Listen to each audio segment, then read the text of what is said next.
የሶቪየቷ ኮስሞስ 1382 የተሰኘችው የስለላ ሳተላይት ወደ ሀገሪቷ የመጣን የኒውክሌር ሚሳኤል ስለመኖሩ አላርም በማስጮህ ምልክት ይሰጣል። ሚሳኤሉ ከአሜሪካ ሞንታና ግዛት እንደሆነም ይገልጻል። አደጋው ከፍተኛና ፈጣን ምላሽ ይፈልጋል። የሶቪየት ኢመርጀንሲ ፕሮቶኮል ለእንደዚህ አይነት ችግሮች አጭር መፍትሄ ያለው ሲሆን እርሱም ኒውክሌር ሚሳኤል መልሶ ወደ አሜሪካ መተኮስ ነው። በቀዝቃዛው የዓለም ጦርነት ወቅት አሜሪካና የሶቪየት ህብረት በሺዎች የሚቆጠሩ ኒውክሌር ሚሳኤሎችን ለመተኮስ አዘጋጅተው አስቀምጠዋል።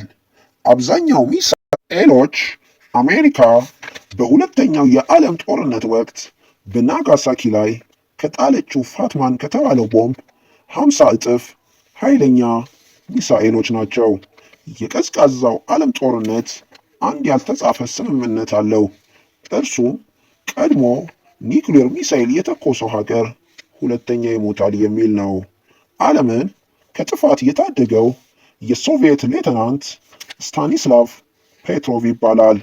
እርሱ የስለላ ሳተላይቱ ለነገረው ምላሽ ቢሰጥ ኖሮ ሶስተኛው የዓለም ጦርነት ተነስቶ ዓለም ትጠፋ ነበር። በሳውዘርን ሞስኮ ስታኒስላቭ ፔትሮቭን የጫነች አንድ አነስተኛ መኪና በዝግታ እየተጓዘች ሲሆን ስታኒስላቭ ፔትሮቭ የምሽት ፈረቃ ስራውን ለማከናወን ወደ ስራ ቦታው እየተጓዘ ነበር። የሚሰራበት ቦታ ስሙ ሴንተር ፎር ዘ ኦብዘርቬሽን ኦፍ ሴሌስቲያል ቦዲስ ይባላል። ስራው የስለላ ሳተላይቶች ከጠላት ሀገራት የሚላኩትን ሚሳኤሎች አይተው ምልክት ሲሰጡ ሚሳኤል መልሶ የመተኮስ ተገቢውን ምላሽ የሚሰጥበት እውቀት፣ ንቃትና ኃላፊነትን በአግባቡ መወጣት የሚጠይቅ ስራ ነው። ስታኒስላቭ ፔትሮቭ የራሱ ፈረቃ ሽፍት ኮማንደር ነው። በስሩ 18 ሰራተኞች ይገኛሉ። ከሌሊቱ 6:58 ላይ አላርሙ በከፍተኛ ሁኔታ መጮህ ይጀምራል። አላርሙ የጮኸው በአሜሪካና ሶቪየት ህብረት መሃል የነበረው ቀዝቃዛው ጦርነት በተፋፋመበት ወቅት ነበር።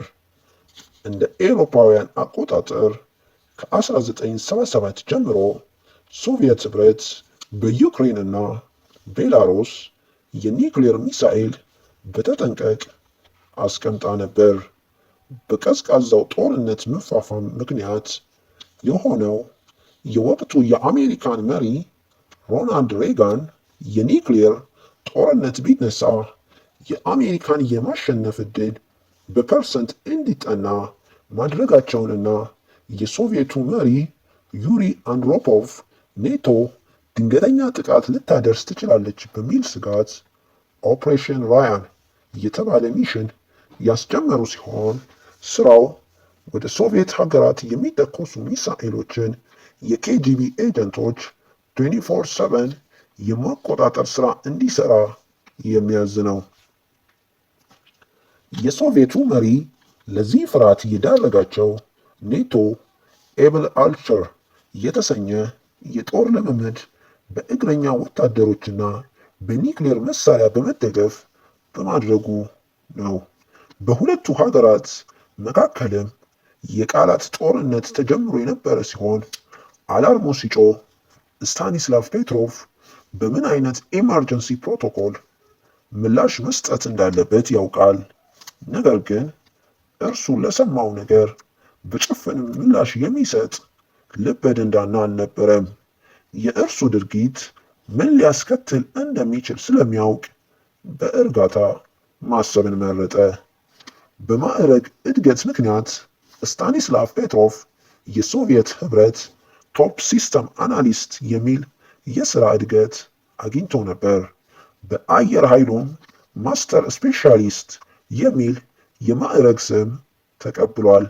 የአላርሙ ድምፅ ከተሰማ በኋላ ፔትሮቭ በስሩ ያሉ ሰራተኞችን የሚሰሩባቸው የኮምፒውተር ሲስተም በስርዓት እየሰሩ መሆኑን እንዲያጣሩ የነገራቸው ሲሆን ምላሻቸው ግን በስርዓት ይሰራሉ የሚል ነበር።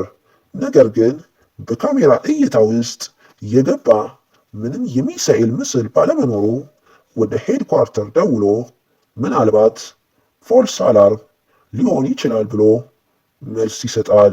ነገር ግን ከደቂቃዎች በኋላ ወደ 5 የሚጠጉ ሚሳኤሎች ወደ ሶቪየት ህብረት ተተኩሷል በሚል ምክንያት አላርሙ በድጋሚ በከፍተኛ ሁኔታ መጮህ ይጀምራል። ፔትሮቭ የስለላ ሳተላይቱን አሰራር ያውቀዋል። በግንባታው ጊዜም ተሳታፊ ነበር። የስለላ ሳተላይቶቹ ኦኮ የሚባሉ ሲሆን በራሽያኛ አይን ማለት ነው። ተግባራቸውም ከየትኛውም የዓለም ክፍል ወደ ሶቪየት ህብረት የሚተኮሱ ሚሳኤሎችን ዲቴክት በማድረግ መልእክት በቅጽበት ማስተላለፍ ነው። ፔትሮቭ ግን ሲስተሙን ስላላመነው በድጋሚ ፎልስ አላርም ነው በማለት ለሄድኳርተር በስልክ ምላሽ ሰጠ። ነገር ግን ስታኒስላቭ ፔትሮቭ ቀጣዮቹን 17 ደቂቃ በጭንቀት አሳለፈ። ምክንያቱም አሜሪካ የኒውክሌር ሚሳኤል ተኩሳ የሶቪየት ህብረት ላይ ለማረፍ 17 ደቂቃ ይፈጅ ስለነበረ ነው። ፔትሮቭ ይህን በማድረጉ ኢመርጀንሲ ፕሮቶኮል እየጣሰ ስለነበር በስሩ ባሉ ሰራተኞች ዘንድ ከፍተኛ ድንጋጤን ፈጥሮ ነበር።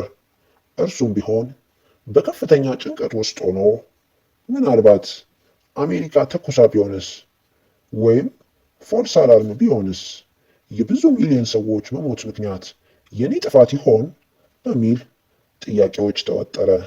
ነገር ግን ልቡ የሚለውን በማመን ለሶስተኛው የዓለም ጦርነት መጀመር ምክንያት ላለመሆን ወሰነ። 17 ደቂቃው ሲያልቅ እየተተኮሰ ሚሳኤል አልነበረም። ፔትሮቭም ትክክል ነበረ። ከወራት በኋላ ኢንቨስቲጌቲቭ ኮሚቴው ለፎልስ አላርሙ ምክንያት የሆነውን ነገር ሲያጣራ ከመሬት ከፍ ብለው የሚገኙ ደመናዎች የፀሐይ ጨረርን ወደ ስለላው ሳተላይት ላይ በማንጸባረቃቸውና ሳተላይቱ ብርሃኑን ሚሳኤል እንደተተኮሰ በመውሰድ ምልክት እንዲሰጥ እንዳደረገው ያረጋግጣሉ። ነገሩን አስገራሚ የሚያደርገው የፀሐይ ነጸብራቁ በአሜሪካ የሚሊታሪ ቤዝ ባለበት አካባቢ ላይ መሆኑ ደግሞ ሳተላይቱ እንዲሳሳት የበለጠ ረድቶታል። በዚህ የተነሳ የሶቪየት ህብረት ሳይንቲስቶች ችግሩን በአፋጣኝ ቀርፈውታል። የሚያሳዝነው ነገር ግን ስታኒስላቭ ፔትሮቭ ለዚህ ድርጊቱ እውቅና፣ የሥራ እድገት ወይም በገዛ ሀገሩ ላይ ጀግና የሚል ምስጋና አለማግኘቱ ነው።